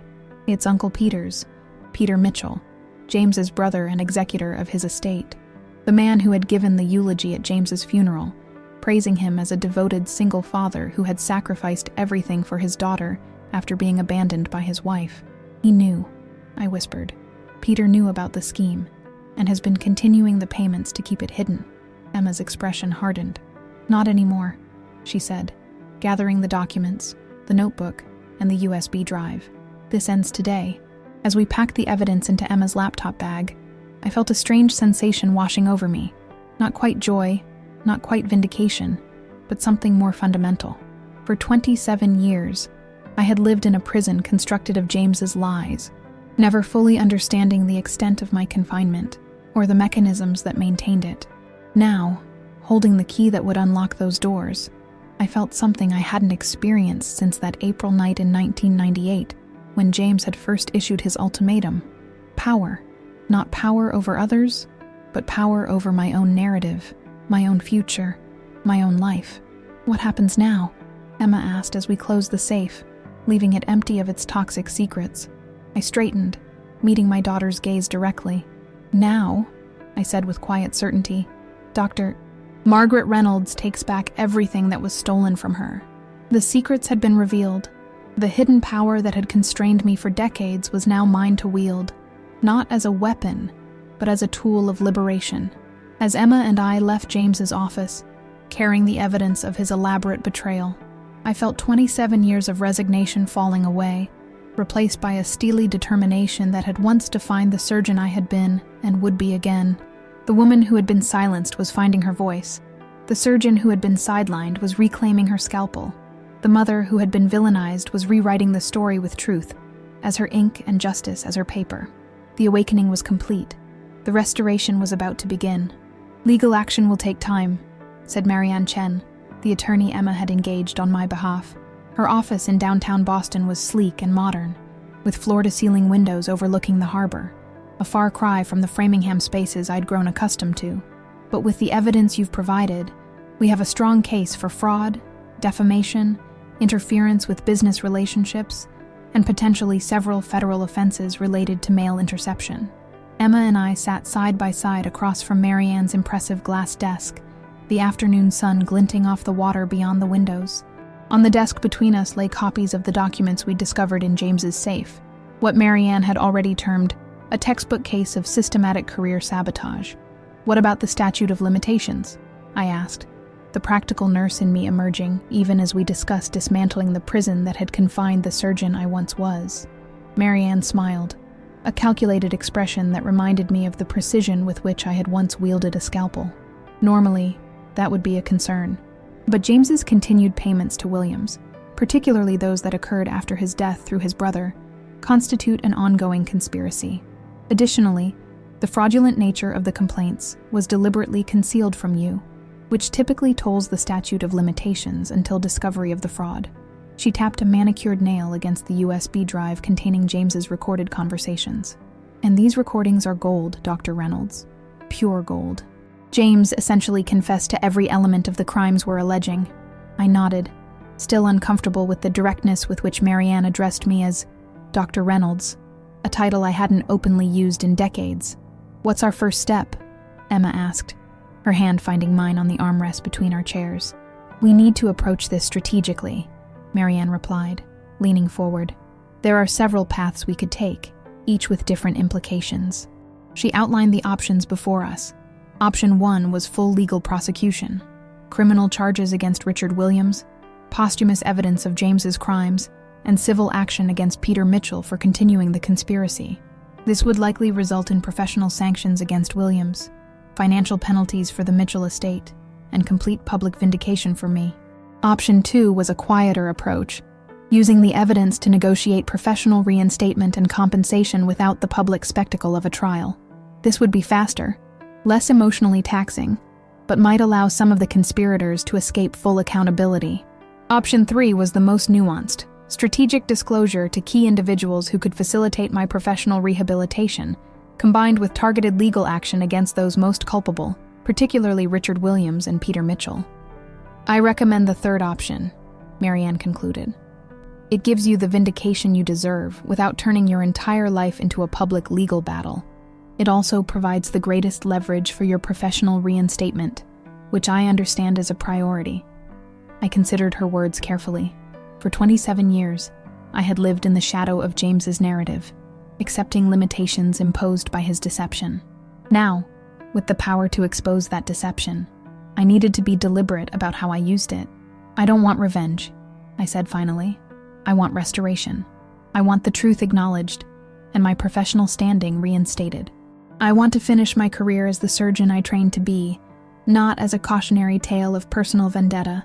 Marianne nodded approvingly. "Then we'll proceed with option 3. I'll draft the necessary documents immediately." As we left the attorney's office, the Boston skyline spread before us, the hospital buildings of the medical district visible in the distance. Among them was Mass General, where I had once walked the halls as one of the most promising neurosurgeons of my generation. "Are you okay?"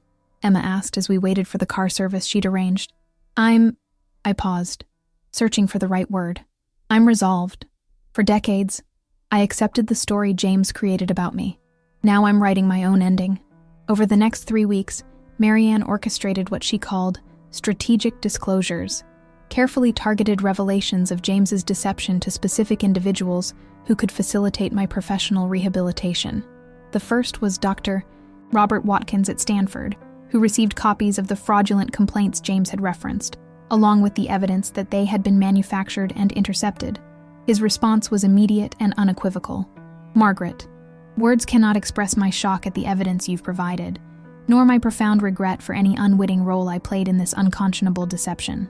The position I offered you in 1998 recognized extraordinary talent and potential that was deliberately suppressed through what can only be described as criminal means. While I cannot undo the lost years or restore the surgical career that was stolen from you, I can offer something that might provide a measure of professional rehabilitation, a visiting professorship in neurosurgical innovation at Stanford, focusing on the research methodologies you've pioneered under your pseudonym. This position would leverage your unique perspective and contributions to the field, while acknowledging your rightful place among neurosurgery's thought leaders. It would not require hands-on surgery if your skills have atrophied, though we could certainly explore surgical retraining if that interests you. I await your response and stand ready to support any additional steps you might take to reclaim your professional identity. With deepest respect and sincere apologies, Robert." The second disclosure was to the current chief of surgery at Mass General, a woman who had been a junior resident during my time there. She received not only evidence of James's interference, but also a complete portfolio of my research contributions as M.R. Sullivan. Her response included an invitation to present my work at an upcoming neurosurgery symposium, effectively reintroducing me to the professional community that had been told I'd abandoned it. The third and perhaps most consequential disclosure was to the board of directors at Framingham General, detailing the fraud perpetrated by their former CEO, and the ongoing complicity of their chief of staff, Richard Williams. This was accompanied by a formal letter from Marianne Chen demanding professional acknowledgement of my credentials, compensation for decades of being underemployed, and public correction of the narrative surrounding my transition from surgeon to nurse. Each disclosure was carefully calibrated, not to destroy or humiliate, but to correct a historical injustice while creating space for my professional rehabilitation. We were not broadcasting James's crimes to the world, but rather strategically informing those whose acknowledgement of the truth would help restore what had been taken from me. Meanwhile, a separate legal process was unfolding against Richard Williams and Peter Mitchell. Faced with the irrefutable evidence of the recordings, Williams resigned his position and agreed to a settlement that included a substantial financial payment and a formal acknowledgement of his role in suppressing my career. Peter Mitchell, confronted with his continuation of James's fraudulent scheme, attempted to claim ignorance, but ultimately agreed to similar terms when the alternative, public exposure and potential criminal charges, was made clear. Throughout this process, I continued working my shifts at Framingham General, moving through the hospital corridors with a new awareness that soon, very soon, my role there would fundamentally change. I noticed the curious glances from colleagues who had caught wind of the sudden departure of Richard Williams, the whispered conversations that stopped when I approached. Something was shifting in the hospital's atmosphere, a realignment of power that had not yet been formally acknowledged. "How does it feel?" Emma asked one evening, as we sat on my back porch watching the sunset. Knowing that soon everyone will know the truth, I considered her question carefully. "Like waking from a long hibernation," I said finally. "My muscles are stiff, my eyes sensitive to the light, but there's this anticipation of spring." Emma smiled, reaching for my hand. "I've been looking at houses in Palo Alto," she admitted, "just in case you decide to accept Dr. Watkins' offer. David can work from anywhere, and we thought maybe it's time for all of us to start fresh." The idea of my daughter and her husband, who had welcomed me into their lives with a warmth that still surprised me, relocating to be near me brought unexpected tears to my eyes. "What about the baby?" I asked, referring to the grandchild Emma was expecting in just 4 months. "Especially because of the baby," she said firmly. "He or she deserves to know their grandmother, their real grandmother, the brilliant neurosurgeon, not the diminished version Dad created." As we sat in comfortable silence watching the colors fade from the sky, I felt a sense of peace that had eluded me for decades. The counterattack I was mounting wasn't fueled by rage or vengeance, emotions that would have consumed me had I acted immediately after James's betrayal. Instead, it was powered by a calm determination to reclaim my narrative, to restore my professional identity, and to rebuild my relationship with my daughter on a foundation of truth. The final piece of our strategy unfolded the following week, when Framingham General called an emergency board meeting to address the revelations about James Mitchell and Richard Williams. I was invited to attend, not as Nurse Mitchell, but as Dr. Margaret Reynolds. As I prepared for the meeting that would formally acknowledge the fraud that had shaped my professional life for nearly 3 decades, I opened my closet and removed the white coat I had kept all these years. The fabric was yellowed with age, the embroidered name slightly faded, but as I slipped it on over my professional suit, it felt right, a tangible symbol of the identity I was reclaiming. Emma arrived to drive me to the meeting, stopping in the doorway when she saw me in the coat. "Oh, Mom," she said softly, "you look exactly like the woman in those old photographs, the one in the surgical cap holding a newborn me." I smiled, smoothing the coat with hands that had spent decades changing bandages when they should have been performing delicate brain surgeries. "Not exactly," I corrected gently. "That woman was younger, less weathered by life, but perhaps a little wiser for the journey." As we drove to the hospital where I had worked for 27 years, first as a concession to James's manipulation, then as a resignation to what I believed was my diminished fate, I felt strangely calm. The evidence had been presented. The truth had been revealed. The strategic disclosures had been made. Now it was time for Dr. Margaret Reynolds to step back into the light, not with a dramatic flourish of revenge, but with the quiet dignity of a woman reclaiming what was rightfully hers. The board members' faces as I entered the conference room in my white coat told me everything I needed to know. The power had shifted. The narrative had changed. And the woman they had known as the quiet, competent Nurse Mitchell for nearly 3 decades was finally being seen for who she truly was, and who she would be again, The Framingham General boardroom fell silent as I entered, the white coat I hadn't worn publicly in 27 years, making a statement more powerful than any words could convey. 12 pairs of eyes tracked my movement as I took my seat at the massive oak table, Emma beside me as both moral support and legal witness. At the head of the table sat Gerald Foreman, the current hospital CEO who had replaced James 3 years earlier. Beside him was Helen Vasquez, chair of the board of directors, a woman known for her uncompromising ethics and direct approach. The other board members, some familiar to me from hospital functions, others known only by reputation, completed the assembly. Conspicuously absent was Richard Williams, whose resignation had been quietly accepted the previous week. The empty chair where he would normally have sat seemed to underscore the reason for our gathering. "Dr. Reynolds," Gerald began, the use of my proper title immediately acknowledging the shift in power dynamics. "On behalf of Framingham General Hospital, I want to express our profound shock and dismay at the evidence your attorney has presented regarding the actions of former CEO James Mitchell and former Chief of Staff Richard Williams." I nodded, maintaining the calm, professional demeanor I had practiced in the mirror that morning, neither vengeful nor victimized, but dignified and determined. "Before we proceed," Helen interjected, her voice carrying the authority of her position, "I think it's important to state for the record that none of the current board members had any knowledge of the systematic suppression of Dr. Reynolds' credentials or the fraudulent circumstances surrounding her employment as a nurse rather than a surgeon." Several board members nodded emphatically, eager to distance themselves from the actions of their predecessors. "That said," Helen continued, fixing me with a direct gaze, "our ignorance does not absolve the institution of responsibility.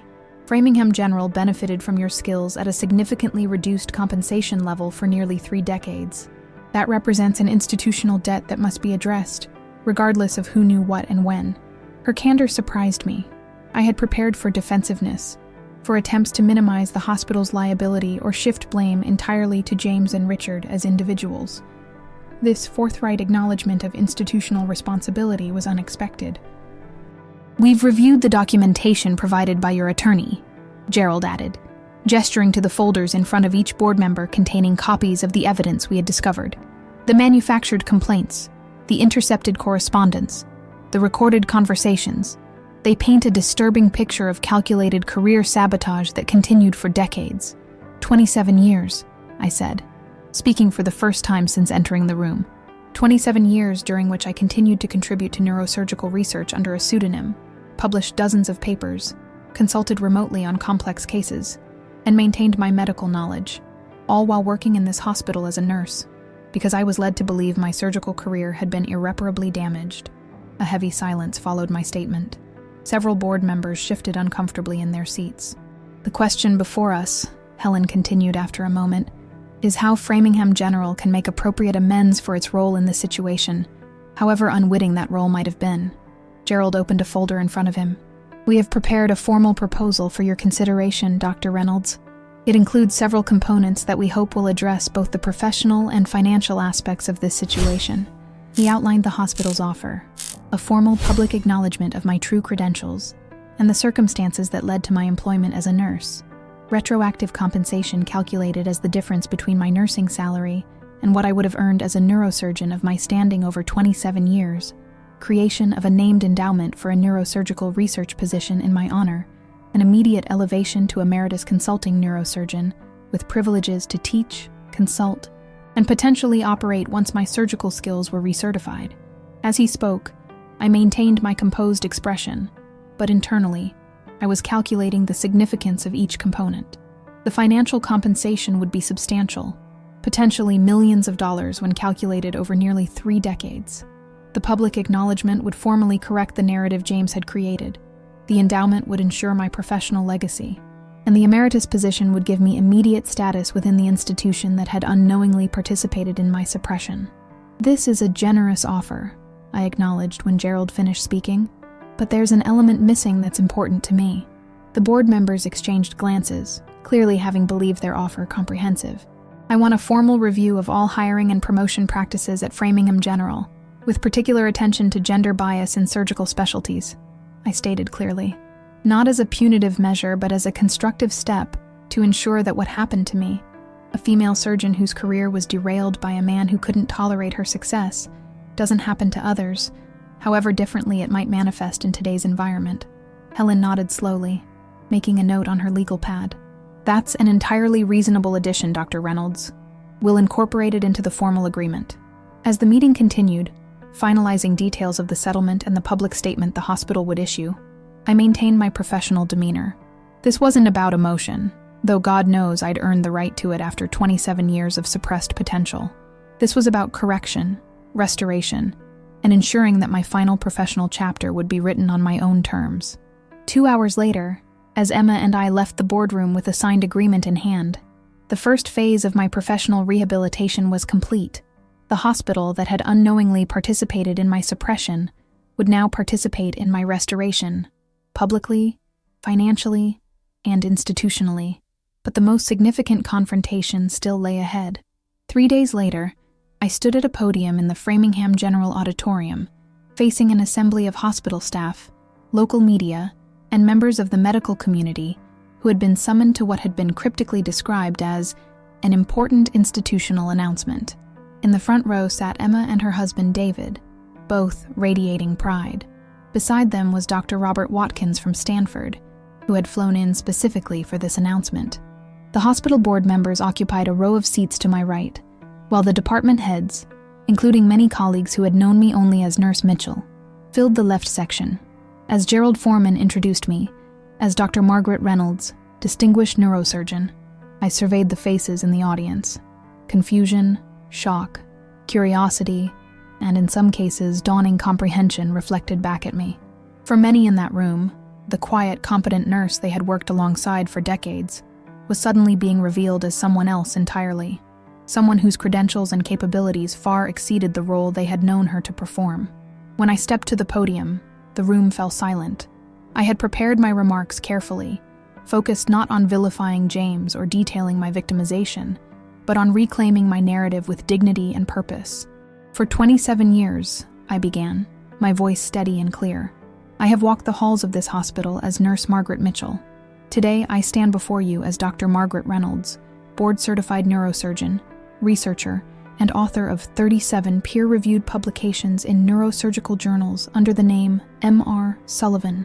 A murmur rippled through the audience as the significance of this revelation sank in. M.R.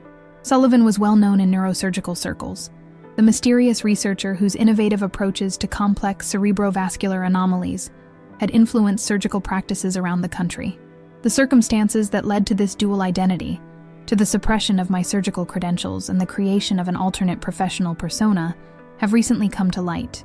They involve a systematic effort by former hospital CEO James Mitchell to prevent me from practicing as a surgeon following our divorce in 1998, including the fabrication of complaints, the interception of professional correspondence, and the deliberate misrepresentation of my professional standing.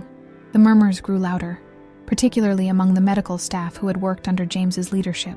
I am not here to dwell on those actions or to seek sympathy, I continued, silencing the whispers with my calm authority. I am here to reclaim my professional identity and to announce the next chapter of my career, one that will honor both the surgeon I was trained to be and the nurse I became through circumstances not of my choosing. I outlined the agreement reached with the hospital board, my new position as Emeritus Consulting Neurosurgeon, the establishment of the Margaret Reynolds Fellowship for Women in Neurosurgery, and my upcoming visiting professorship at Stanford Medical School. I explained that I would be dividing my time between these roles, contributing to the field I had never truly left, despite the barriers placed in my path. To my nursing colleagues, I said, making eye contact with several familiar faces in the audience, I want to emphasize that my transition from surgeon to nurse was not by choice, but my dedication to nursing practice over these 27 years has been genuine. The skills, compassion, and patient-centered focus I developed as a nurse will inform and enhance my return to surgical practice and teaching. As I concluded my remarks, the auditorium erupted in applause, tentative at first, then building to a sustained ovation led by Emma and Dr. Watkins. The public acknowledgement of my true professional identity, after nearly 3 decades of enforced diminishment, washed over me like a cleansing wave. But the most powerful moment was yet to come. As I stepped away from the podium, Gerald returned to make an additional announcement, In light of the extraordinary circumstances surrounding Dr. Reynolds' career at Framingham General, the board has unanimously voted to rename our new neurosurgical wing, previously slated to bear the name of former CEO James Mitchell, as the Margaret Reynolds Center for Neurosurgical Excellence. The symmetry of this decision, the replacement of James's name with mine on the building he had commissioned as a capstone to his career, was not lost on anyone in the room. It represented not just institutional acknowledgement of the wrong that had been done, but a definitive correction of the historical record. As the formal announcement concluded and the audience began to disperse, my nursing colleagues approached one by one, some tearful, some confused, all supportive in their own ways. They had known me for decades as one of them. Now they were processing the revelation that I had been something else all along. "Why didn't you ever say anything?" asked Sarah Jenkins, the head nurse who had been my closest workplace ally for 15 years. "At first, because I believed James's lie that there were complaints against me that would prevent me from returning to surgery," I explained. "Later, because I had accepted my new identity and found ways to contribute to neurosurgery without holding a scalpel. And always, because James had made it clear that challenging his narrative would risk my relationship with Emma." Sarah shook her head, still processing the magnitude of the deception. "All those times you suggested approaches to the neurosurgeons during difficult cases. All those consults where you quietly guided them toward better techniques. You weren't just an experienced nurse, were you?"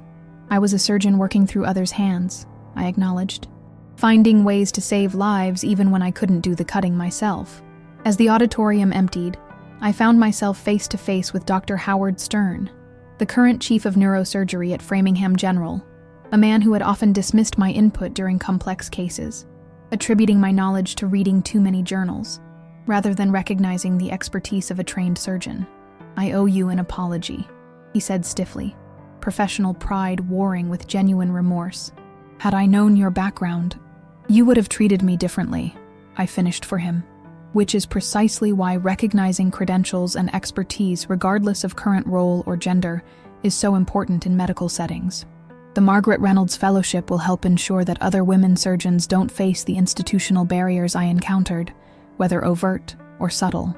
He nodded, chastened but also thoughtful. "Your perspective as both a surgeon and a nurse will be valuable to our department. I look forward to working with you in your new capacity." As we exited the auditorium, Dr. Watkins approached with Emma and David. "That," he said with evident satisfaction, "was a masterclass in professional dignity. You could have eviscerated them all. God knows you'd earned the right, but you chose restoration over retribution." "Retribution would have consumed me," I replied simply.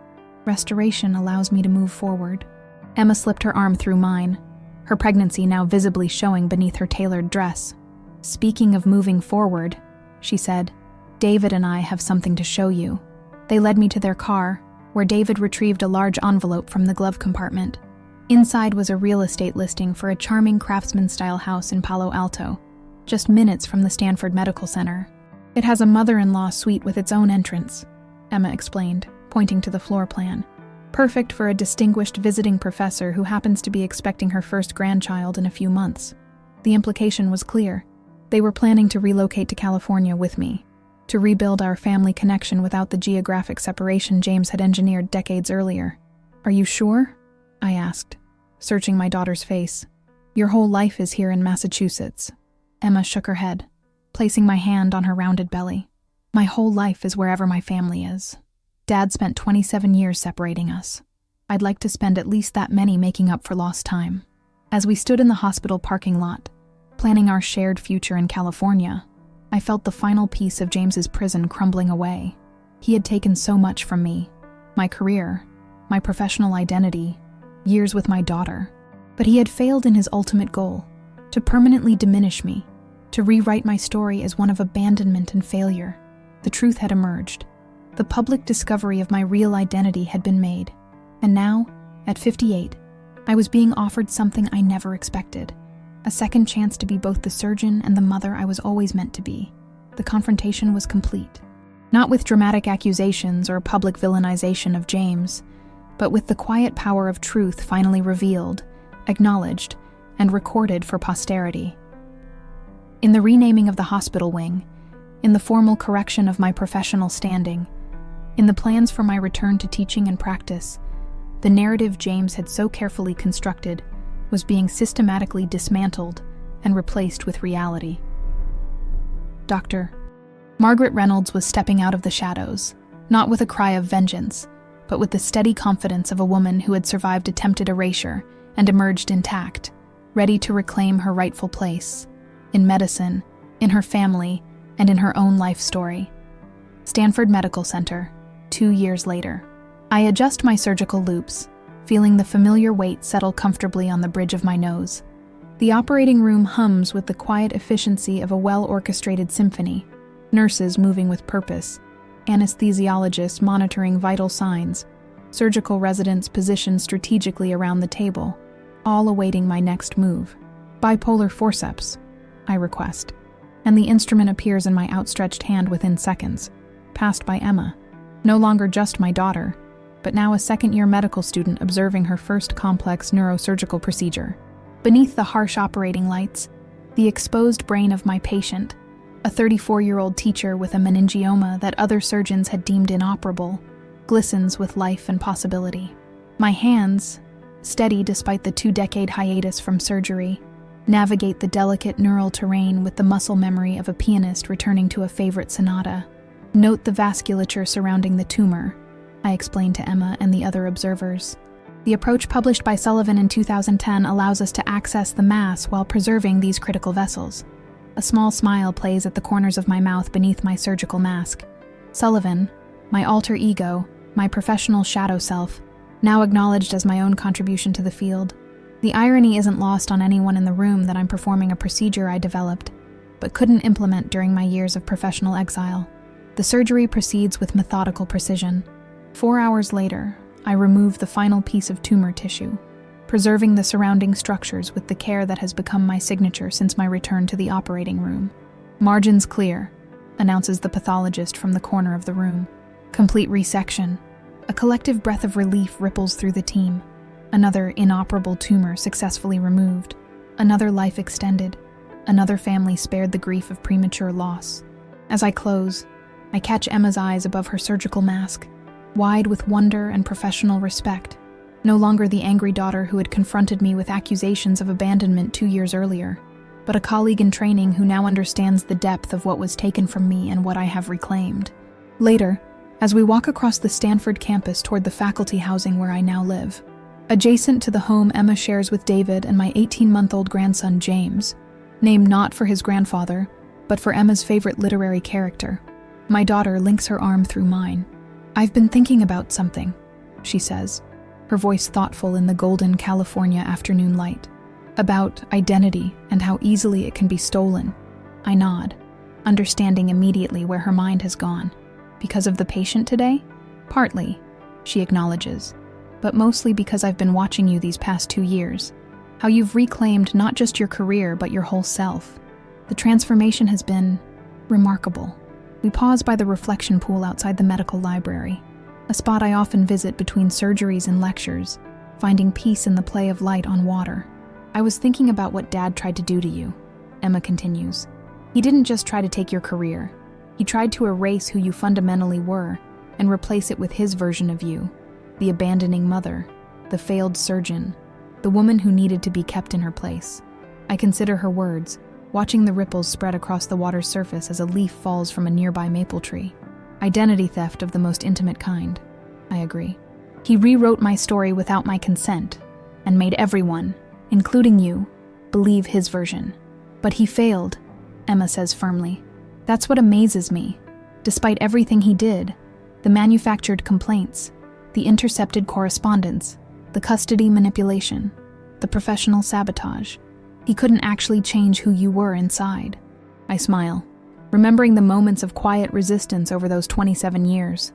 The research conducted in secret, the surgical consultations offered from the shadows, the knowledge maintained despite the barriers to its application. "I never stopped being a neurosurgeon," I acknowledge. "I just found different ways to express that identity when the traditional path was blocked." We continue our walk, passing young medical students hunched over textbooks and seasoned physicians hurrying between buildings. My colleagues now, in this second life I've been granted. At 60, I am simultaneously the most senior and the most junior attending neurosurgeon at Stanford, decades of knowledge coupled with the recently renewed hands-on surgical skills of a returning practitioner. The Margaret Reynolds Fellowship has its first recipient, I tell Emma as we near home. A brilliant young woman from Baltimore who reminds me a bit of myself at her age, determined, innovative, unaware of the obstacles that might try to limit her path. Except she'll have you as a mentor, Emma points out. Someone who's navigated those obstacles and can help her avoid or overcome them. The fellowship established in my name at both Stanford and Framingham General has become my legacy project, identifying promising female neurosurgeons and providing not just financial support, but mentorship and professional networking to ensure their careers flourish without the institutional and personal barriers that derailed mine. As we approach our neighboring homes, the sound of a child's laughter floats through the air. Little James, named for Jane Austen's hero rather than his manipulative grandfather, is playing in the garden with his father. He spots us and toddles toward Emma with outstretched arms, his face alight with unrestrained joy. "Mama! Nana!" he calls, including me in his excitement. "Look plain." He points to the sky where a jet leaves a white trail across the blue canvas.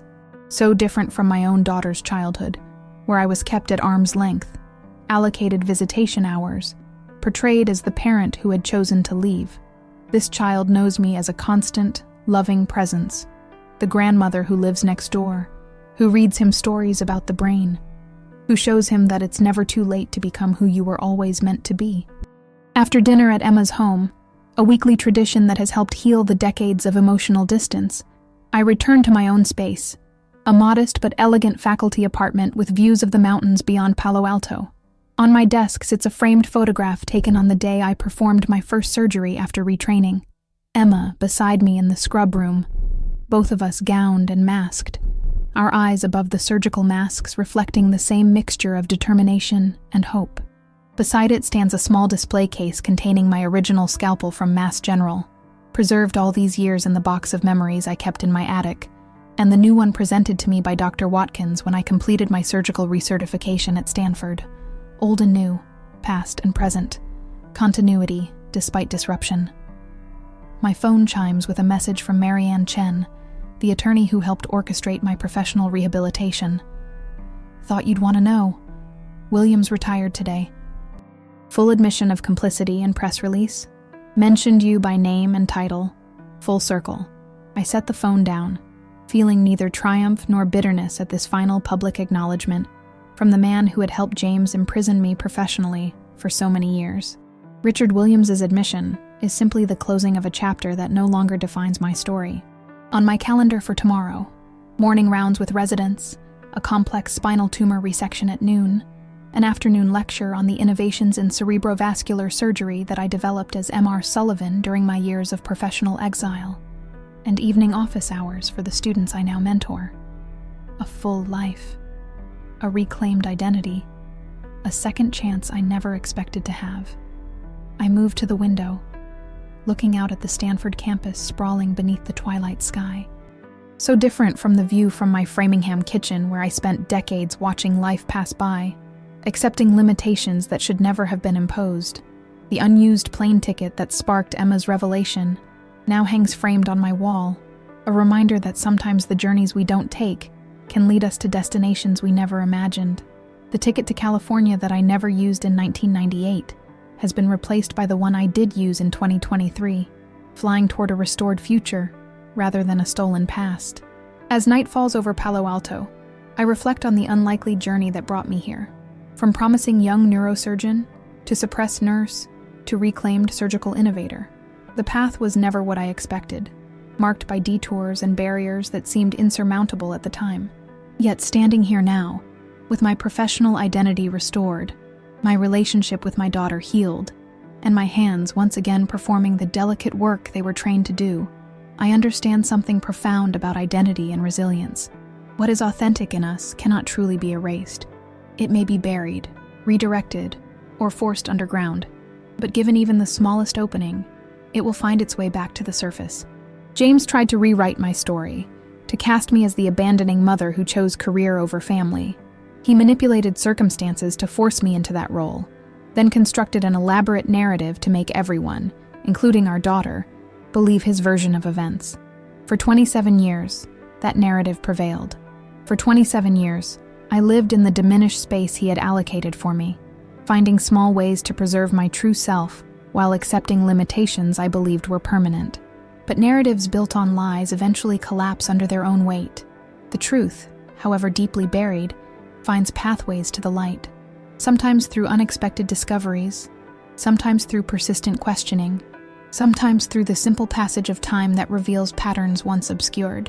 The unused plane ticket that Emma found, the physical evidence that contradicted the story she had been told about me, was just the first crack in the foundation of James's carefully constructed fiction. Once that crack appeared, the entire structure was vulnerable, ready to be dismantled by the power of truth finally spoken aloud. I was never the woman who abandoned her family for professional advancement. I was the surgeon who gave up a brilliant career rather than lose her child, who found ways to contribute to her field even when traditional paths were blocked, who maintained her essential identity despite decades of forced redefinition. As I prepare for bed, my surgical schedule for the following day reviewed, and my lecture notes prepared, I think about the patients waiting for the skills I've reclaimed, the lives that will be extended, the families that will be spared premature grief, the pain that will be alleviated through the work of my newly retrained hands. This is who I always was, beneath the layers of imposed identity. This is who I have become again, not through dramatic vengeance, but through patient reclamation of truth. The journey back to myself was not what I would have chosen. The decades lost to James's deception cannot be recovered. But the life I have now, surgeon, teacher, mother, grandmother, has a richness born of contrast, a depth created by the very constraints I overcame to reach it. Sometimes the most powerful response to those who try to diminish us is not confrontation, but quiet, persistent refusal to become what they claim we are. Sometimes the most complete victory is not destroying one's oppressor, but outliving the cage they built, emerging with wings still capable of flight, despite years of forced grounding. As I drift toward sleep, I think of tomorrow's surgery, a young mother with a tumor other doctors deemed too risky to approach. I think of the technique I developed during my years as a nurse, published under another name, that will allow me to save her life. I think of Emma observing in the operating room, learning both surgical techniques and the deeper lesson of a woman who reclaimed her power after decades of suppression. The circle completes itself in unexpected ways. The journey continues beyond the constraints others try to impose, and sometimes, the plane ticket never used leads to a destination far more meaningful than the one originally planned. I am Dr. Margaret Reynolds. I always was, even when I answered to another name. And in reclaiming that truth, I have found not just restoration, but transformation. A life rebuilt not despite its fractures, but because of the gold used to repair them. The light never truly went out. It was simply waiting for the right moment to shine again.